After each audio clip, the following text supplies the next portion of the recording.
Vai lá, senta.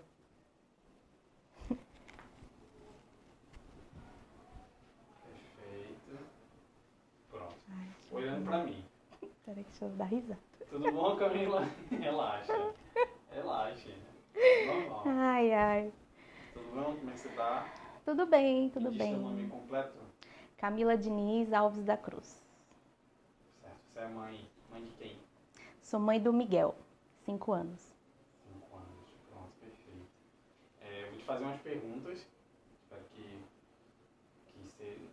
não seja um assunto tão sensível ao ponto de te magoar, mas que sejam para você refletir e passar para as outras mães tudo que você passou, que é uma experiência. Tá. Sobre uma experiência pessoal. Como foi receber a notícia do parto prematuro?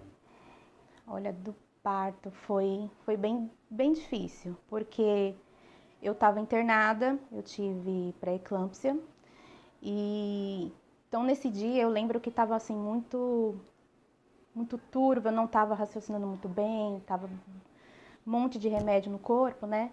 Então chegaram os médicos, né, junto com o pai e falou, olha, a gente vai ter que fazer a cesárea, né, prematuro. Eu estava de 34 semanas, porque vai ter que ser agora. Eu, na hora, eu assim, ai, que alívio, não, graças a Deus, não vamos fazer, ele vai nascer e vai dar tudo certo. Na minha cabeça, vai ser isso. E eu só estava preocupada com ele, porque eu já estava sentindo que já estava ficando complicado, que eu não estava sentindo ele tão bem. E eu já estava sentindo que tinha alguma coisa errada, além da minha pressão, né? E, e foi aquela correria para ir para a sala de emergência, me preparar, colocar touca, tudo. Nesse momento o pai dele ficou sempre comigo, né? Aí então Só a resumindo aqui, gente pode tá. continuar, tá?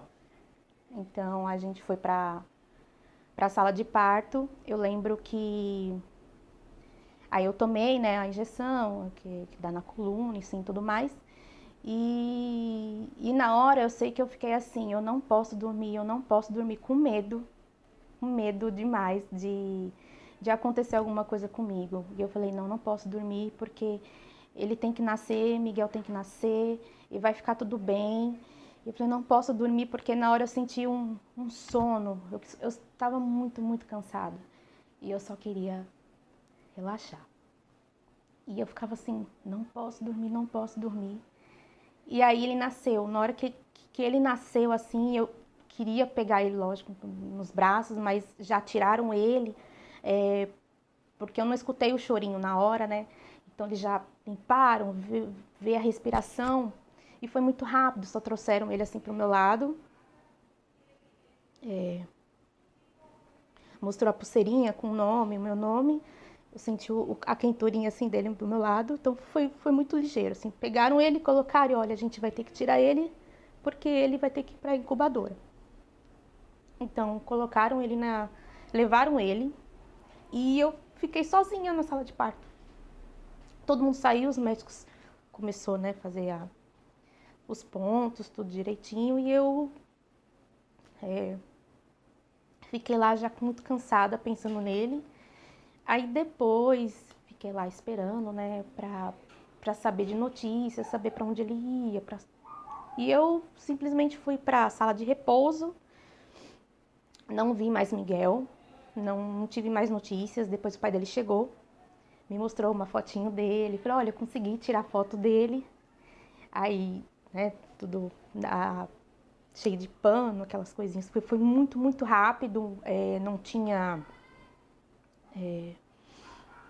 Foi rápido. E eu fiquei lá, não podia me mexer, né? Porque eu também estava muito debilitada da pressão, porque a pressão estava alta, estava muito alta. E tive que aguardar as 24 horas, poder levantar todo aquele processo da cesárea, né? Da cesárea. E né, o pai dele ficou lá junto comigo. Aí depois eu soube da notícia que que o Miguel não estava lá ele não estava no hospital, que não tinha mais vaga na UTI, na UTI neonatal. Então ele foi para outro hospital. Né? Na época ele foi para FAP, na verdade. Ele foi para lá e aí começou aquela loucura, né? Porque eu queria ver ele e ele estava em outro hospital e como é que eu ia ver ele? Assim, então tive que me recuperar passar os dias. Então eu fui para uma sala do pós-parto, onde tinha outras mães. Essa foi a parte assim, mais difícil, porque todas as mamães que tinham ganhado seus bebês estavam lá.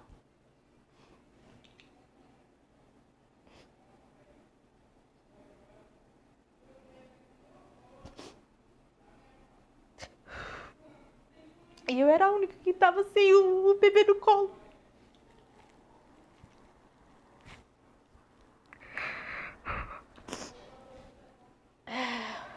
Então foi um processo muito difícil, porque minha mãe não estava comigo na hora, ele tinha acabado de chegar de viagem, eu estava sem família, assim, né? Minha mãe, meu pai, vó, só tava o meu esposo. Eu ia ele passando por isso, depois que minha mãe chegou, para me ajudar a reabilitar, assim, né? Tomar banho, aquelas coisas. Então, passou, tive alta, fui pra casa e falei, não, eu quero ver ele, quero ir ver Miguel. Aí a gente foi de carro até o outro hospital, com muita dor ainda da cesárea, porque não foi uma recuperação fácil. E aí a gente foi, né, entrou na UTI neonatal, e na hora eu já reconheci ele, tinha uns 4 incubadoras, assim, aquelas máquinas ligadas. Na hora eu fui, que eu já reconheci ele na hora, bem pequenininho assim, ó. Então ele nasceu com 1,4 kg, bem pequenininho, 39 centímetros. E quando o bebê nasce, ele automaticamente acaba perdendo um pouquinho de peso, da água, né? O bebê tem muita água. E ele chegou a 1,250 kg. Então, imagina, assim, ó, um pacotinho de arroz, assim. Um pouquinho mais que pacote de arroz. E eu só podia pegar o dedinho dele, assim. Então, foi uma luta muito grande, não foi fácil. Eu lembro que estava muito chuvoso nessa época, né? Que foi época de junho, muita chuva, muito frio. E eu não podia ficar lá, porque ele ficava lá na incubadora, então quando passava o tempo da permissão da visita, eu voltava para casa. E ele não podia mamar ainda, nem nada, ele estava cheio de aparelhos, um monte de coisa ligada, né, como é que se diz, os acessos, né, com os medicamentos, tudo.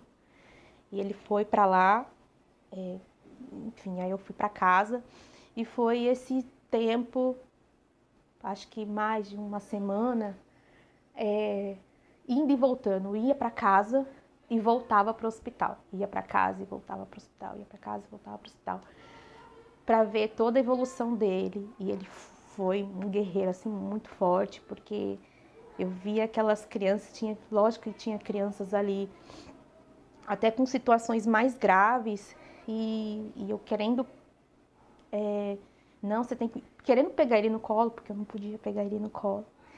Então, quando chegou o momento que foi para pegar ele no colo, finalmente, nossa, assim, bem pequenininho, que quando eu coloquei ele assim, aí foi, não, agora vai. E foi quando eu senti, não, agora a gente vai melhorar, eu e ele. Que não era só ele, né, era eu também. Nós, era um só, é muito estranho isso. Eu acho que a pessoa que quando é mãe, eu falei assim pra ele, esse dia ele me perguntou, mamãe, que dia que eu nasci? Eu vou fazer quantos anos? Falei, você tem 5. Ah, você vai fazer... mamãe, eu vou fazer aniversário. Falei, vai, você vai sim, mês que vem, você vai fazer aniversário, sim, vai fazer 6 aninhos. Mamãe, quando é que é o seu aniversário? Você vai fazer também? Falei, vou. Mamãe vai fazer aniversário junto com você. Mamãe, por quê? Porque eu digo pra ele que quando ele nasceu, eu renasci. Eu sempre falo assim, mamãe vai fazer 6 anos também. Quantos anos você tem, mamãe? 6. Vou fazer 6, junto com você. Porque você nasceu e mamãe nasceu de novo. Então é engraçado, porque falar isso para uma criança, para entender o quão complexo e quanto doloroso e ao mesmo tempo é um sentimento assim surreal. É muito estranho. Sentimento, o amor de mãe que a gente tem. E nesse período eu descobri o quão forte eu sou e quão forte eu preciso ser para para cuidar dele, para ficar com ele, porque não é fácil. Então vem o processo, né, de toda aquela recuperação no hospital e vem o processo da amamentação, que eu acho que para muitas mamães é mais difícil ainda, porque a gente tem o sonho de poder amamentar, de ter no colo, então não é toda mãe que consegue amamentar. E isso gera uma frustração muito grande na cabeça da mulher. É muito doido, porque a gente se cobra muito, se cobra demais. Então a gente quer fazer tudo. E amamentar é um elo que é muito forte, né? Que a gente sempre fala, é muito forte ver seu filho aqui amamentando. E ele não mamava ainda, eu tinha que tirar meu leite, colocar na seringa e dar para ele por sonda, até ele vir definitivamente pro meu peito. Só que eu não tive muita produção de leite. Fiz de tudo. Ele mamava, mas assim, não conseguia sugar direito, não saía muito leite. E eu me frustrava mais ainda. Então, quanto mais frustrada eu estava, mais o leite não vinha. Também aquela pressão de estar ali no hospital. Comecei a dormir no hospital. Então, foram quase 2 meses ali dormindo junto com ele. Mas, infelizmente, a amamentação não... Só consegui até os 3 meses de vida dele, assim, muito pouco, dando... Então, ele foi pro leite, né, os outros tipos de leite, né, enfim, NAN, Aptamil, assim, porque eu não consegui ter produção de leite e eu não dei de mamar para ele, mas eu sei que depois de um tempo eu percebi que isso não ia me fazer mais ou menos mãe, porque eu não conseguia amamentar ele. O meu leite. Falei, não, vamos ficar mais forte, eu vou ficar mais forte e não vai ser isso que vai me abalar, porque tem muitas outras coisas ainda e eu preciso estar forte para ele. E eu lembro de um caso que no hospital eu chorei muito porque ele estava com fome, eu não tinha leite. E lá a gente recebe leite materno mesmo, de doação. Então a mamãe que tem muito leite, ela vai, faz todo o procedimento, faz a doação de leite e leva para o hospital. Não tinha chegado leite. Não tinha chegado leite e ele com fome. E eu falando para a enfermeira, eu preciso de leite, não sei o quê. Demorou para chegar. Eu, não, qualquer tipo de leite, pode ser o de pó, de pozinho, não tem problema, qualquer um, ele tá com fome. Eu lembro que eu chorei, fiquei desesperada.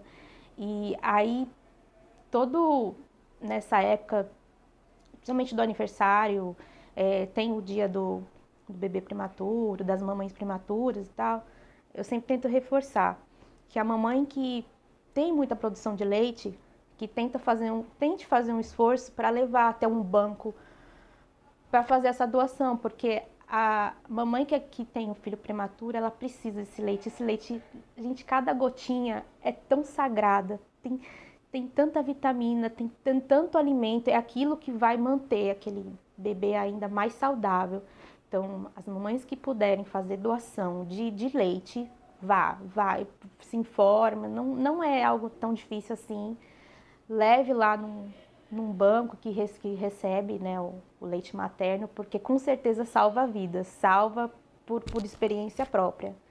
E pode continuar.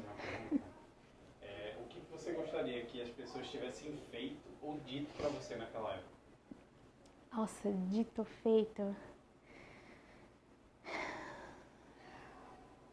É difícil, viu, pensar nisso, porque eu não tive muita informação na época, porque eu descobri minha gravidez tarde. Minha pressão aumentou assim muito rápido, de uns dias para outro, mesmo tendo informação. Eu era nova na cidade, não sabia onde ficava todos os hospitais. Lógico que a gente tem acesso à internet, assim, tudo, mas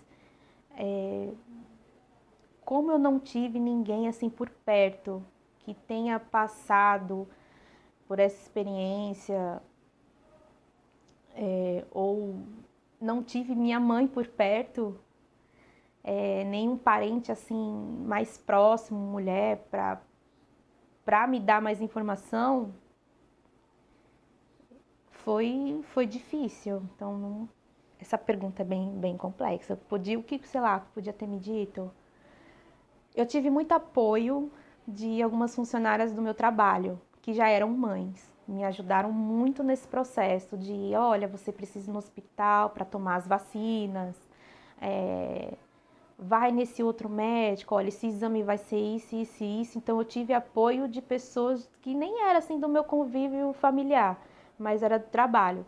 Então elas que me deram apoio. Então eu acho que assim, as pessoas que até no meio do trabalho, né, que a gente passa metade do dia no trabalho, então você que é mamãe, ou até o pai também, que precisa, o pai não é só chegar, pegar o bebê no colo, não, o pai é muito mais que isso, tem uma função importantíssima. Então quem é pai, quem é mãe, pergunta, e aí como é que tá sua esposa, a gravidez, está precisando de alguma coisa, ela tá tudo bem no pré-natal, se interessar, às vezes uma perguntinha no trabalho, porque nem a gente não sabe, às vezes ela pode ter sido igual eu, não ter tido família perto para dar um apoio, e quem é que vai te dar o apoio?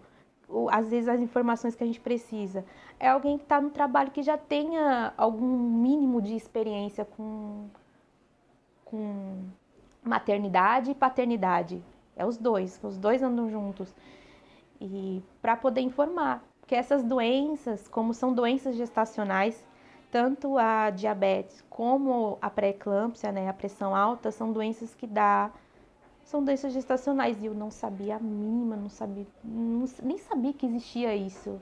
Então, às vezes uma simples pergunta, como você tá, como é que tá, sua esposa, e aí, o papai, e aí, papai do ano, uma brincadeirinha assim, qualquer informação que você puder, uma ajuda, enfim, qualquer afeto, isso eu acho que me ajudaria assim mais e mais. Eu tive isso no trabalho, então quem puder, acho que oferecer isso já é de muito grande ajuda, porque faz uma diferença enorme. A gente nem imagina a diferença que faz, que é ter isso.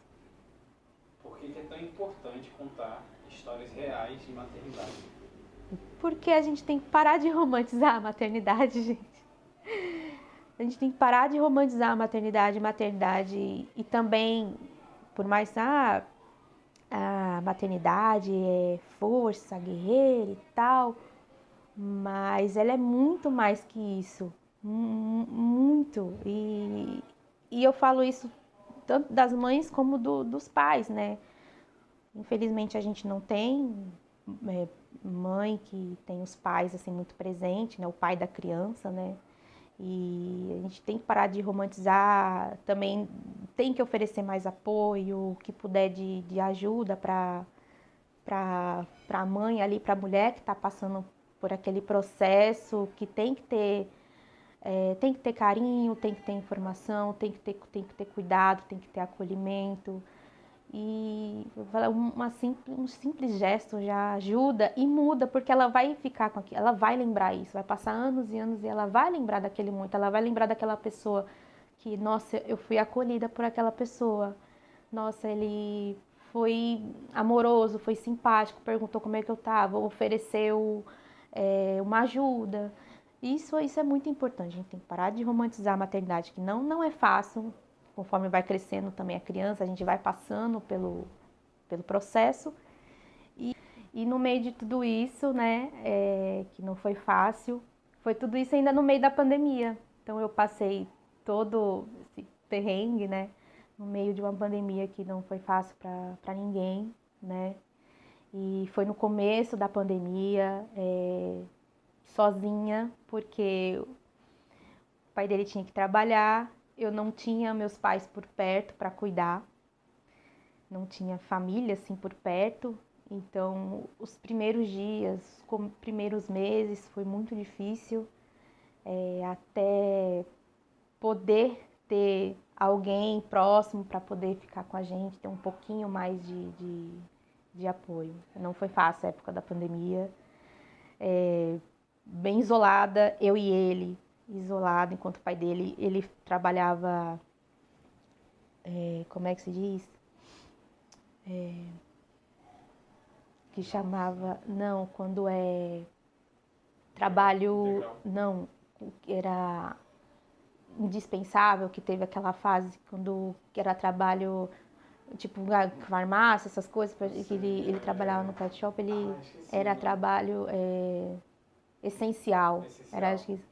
Então, o pai dele era trabalho essencial, não podia ser dispensado, sair, né? Então, eu cuidava do Miguel sozinho em casa, até conseguir ter um pouquinho mais de apoio, ter família por perto, né? Então, na época, eu já estava morando e já estava em outra cidade, então era eu, ele e o pai dele, apenas. E até hoje, assim, né? Por mais que a gente tenha hoje famílias, a família dele e a minha por perto, mas ainda continua assim. Então, eu e ele, a gente se fortaleceu. Eu mais ainda, me considero ainda mais forte ainda, né? De ter passado por tudo isso no meio de uma pandemia e enfrentando todas as dificuldades da vida, né? Lógico, tem seus momentos felizes, graças a Deus a pandemia passou, mas ainda não é um mundo fácil de criar uma criança, né? A gente precisa de muito apoio ainda. Se você é mãe e está passando por um momento difícil, respira. Você não está sozinha. Tem apoio, tem acolhimento, tem outras mulheres passando pelo mesmo, tá? E tem gente disposta a ouvir sem julgamentos.